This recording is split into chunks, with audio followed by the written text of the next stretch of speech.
भाई लगता है ये अंधभक्त वाली प्रॉब्लम ना केवल बीजेपी पार्टी के अंदर नहीं है, लगभग सारी पार्टियों में ये जो है इन्फेक्शन फैल चुका है। बीजेपी सबसे बड़ी अंधभक्त वाली पार्टी है, उसके बाद आम आदमी पार्टी है, एक तीसरी पार्टी पैदा हुई है जनसुराज। जनसुराज के अंधभक्त भी उसी कैटेगरी के, उसी एज ब्रैकेट के, उसी इनकम ग्रुप के लोग हैं जो आम आदमी पार्टी के हैं। एक यूथ है, एक जनरेशन है जो 18 से लेकर के 25-35 साल के लोग हैं, जिनकी एक अभी नए नए एस्पिरेशन है और जो सोच रहे हैं कि कुछ नया हो। अच्छी बात है, सोचना चाहिए, हमें भी चाहिए कि हमारे सोसाइटी और हमारा पॉलिटिकल पार्टीज की वजह से हमारी सोसाइटी की ग्रोथ आगे बढ़े। ये अच्छी बात है सोचना, बट आपको ये भी देखना पड़ेगा कि आपके पास क्या रिसोर्स है, आपके पास जो अवेलेबल ऑप्शंस है, उस अवेलेबल ऑप्शंस में ये बंदा जो एक नया आया है ये क्या अल्टरनेटिव दे रहा है, या ऐसा तो नहीं कि आपको टोपी पहना रहा है। बिहार इलेक्शन के रिजल्ट आने के बाद मैंने 3-4 रील डाले हैं ये बताते हुए कि पीके जो है वो लगता है ऐसा, इट सीम्स कि वो अमित शाह और बीजेपी का आदमी है, बिकॉज उसके सारे एक्शंस बीजेपी को बेनिफिट करते हैं। तो उसके बाद इतनी गालियां पड़ी है, कमेंट्स में इतनी गालियां पड़ी हैं। मैंने 6 कारण बताए थे कि इन 6 कारणों की वजह से लगता है कि पीके जो है बेनिफिट कर रहा है बीजेपी को, या अमित शाह के लिए काम कर रहा है। अब आज प्रेस कॉन्फ्रेंस करा पीके ने, उसमें भी लग ही गया कि ये बीजेपी के बेनिफिट के लिए ये प्रेस कॉन्फ्रेंस है। भाई एक बात बताओ, उन्होंने पूरे प्रेस कॉन्फ्रेंस में ये बात कही कि 10,000 रुपये बांटे गए हैं। 10,000 रुपये बांटने का जो जिम्मेदारी है वो नीतीश कुमार के ऊपर डाल रहे हैं। आप ही खुद ही कहते हो, पीके खुद ही कहता है कि Nitish Kumar is not in his good health. तो नीतीश कुमार जब अच्छे स्वास्थ्य में है ही नहीं, उसकी मेंटल स्टेट जो है वो ठीक नहीं है। नीतीश कुमार को चारों तरफ से ऐसे लोगों ने घेर रखा है जो सारे डिसीजन मेकिंग को इन्फ्लुएंस कर रहे हैं। लल्लन सिंह हैं, वो बीजेपी के आदमी हैं। नीतीश कुमार के इवन जितने भी एमपी हैं, जो नीतीश कुमार अगर सोचे भी कि हाँ अगर मोदी जी से समर्थन ले लेंगे तो वो पॉसिबल होने वाला नहीं है, बिकॉज उनके एमपी भाजपा में शामिल हो जाएंगे। तो सारे नीतीश के आगे पीछे दाएं बाएं, इवन ब्यूरोक्रेट से लेकर के जो पॉलिटिशियंस उनको हैंडल कर रहे हैं वो सारे के सारे भाजपा समर्थक हैं। लल्लन सिंह भाजपा समर्थक है। नीतीश कुमार को ब्लेम करना भाजपा के लिए बेनिफिट का सौदा है, क्योंकि भाजपा चाहती है कि नीतीश कुमार डिमीन हो, नीतीश कुमार की जो क्रेडिबिलिटी है, नीतीश कुमार को जनता गलत समझे। जितना नीतीश कुमार डाउन होंगे उतना ही बीजेपी का फायदा होगा। तो नीतीश कुमार को टारगेट करना, ये पीके का जो स्ट्रेटजी है, ये क्लियर कर देता है कि वो भाजपा के लिए काम कर रहे हैं, बिकॉज नीतीश का वीक होना भाजपा को बेनिफिट करेगा।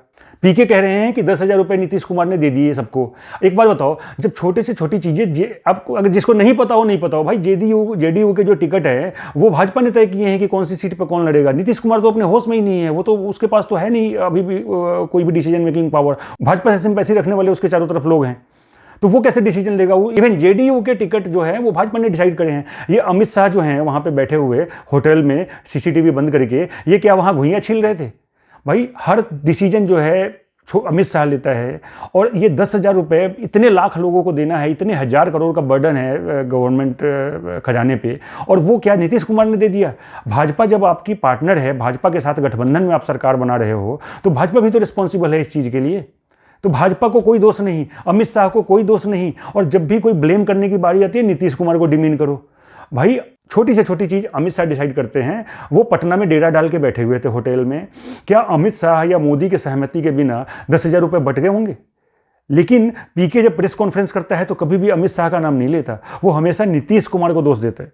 तो ये भी एक रीज़न है ये मानने का कि पीके जो है वो नीतीश कुमार को डैमेज करना चाहता है, नीतीश कुमार की क्रेडिबिलिटी को डैमेज करना चाहता है। और जो उसके मास्टर्स हैं, जहां से वो पेमेंट पाता है, जिसके लिए वो काम करता है, वो कभी भी अमित शाह का नाम नहीं लेगा, कभी भी मोदी का नाम नहीं लेगा। जबकि मोदी और अमित शाह के आदेश के बिना एक पत्ता भी नहीं हिलेगा किसी भी चीज़ में।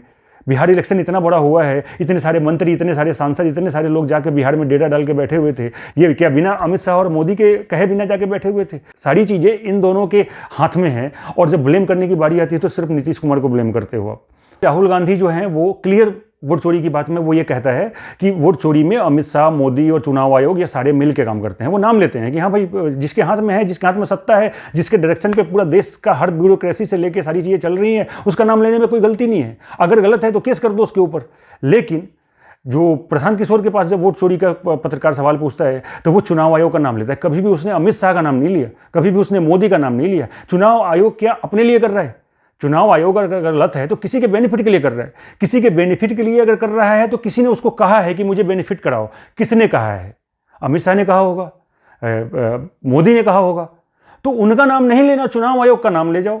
जहां पे भी बिल्कुल सामने सामने अमित शाह का नाम लेना है या मोदी का नाम लेना है, प्रशांत किशोर कभी नहीं लेते। नीतीश कुमार को डिमीन कर लो, चुनाव आयोग के बारे में कह लो, सेफ खेल लो, तो मैं तो यही समझूंगा भाई कि तू अमित शाह का आदमी है, अमित शाह से पैसे पाता तू। अगर तुम्हारे समर्थक अपना rational mind, logical mind, common sense लगाएंगे तो उनको ये चीज़ दिखेगी, क्योंकि राजनीति इतनी सिंपल होती नहीं है जितना दिखता है सामने से।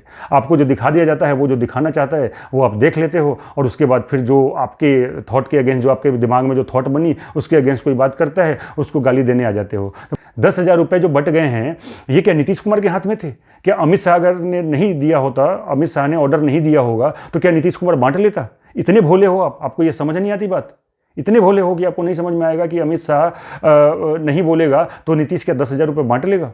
तो भाई थोड़े से अंधभक्ति से बाहर आओ, और कोई कुछ कह रहा है तो उसके पीछे कुछ लॉजिक है, कुछ हमने भी ऑब्जर्व करा है, तो उसको सोचो, अपना कॉमन सेंस लगाओ कि इस बात में सेंस है कि नहीं है, और उसके बाद फिर आपकी मर्जी है भाई, आप किसी का अंधभक्त बनो नहीं बनो। मैं तो यही कहूँगा कि भाई अंधभक्ति किसी भी पार्टी की, चाहे कांग्रेस की हो, आम आदमी पार्टी की हो, जन स्वराज की हो, या XYZ किसी पार्टी की हो, आपको एक सिटीजन बनना चाहिए। और सिटीजन जो होता है वो किसी का सपोर्टर नहीं होता, वोटर होता है। बस आप मेरे सामने आया, मुझे समझ में आया, मैंने आपको वोट दिया, तो एक सिटीजन जो है वो वोटर होता है, किसी का सपोर्टर नहीं होता। मैं किसी का सपोर्टर नहीं हूँ, किसी भी पार्टी का सपोर्टर नहीं हूँ। जो मुझे दिख रहा है वो मैं बता रहा हूँ।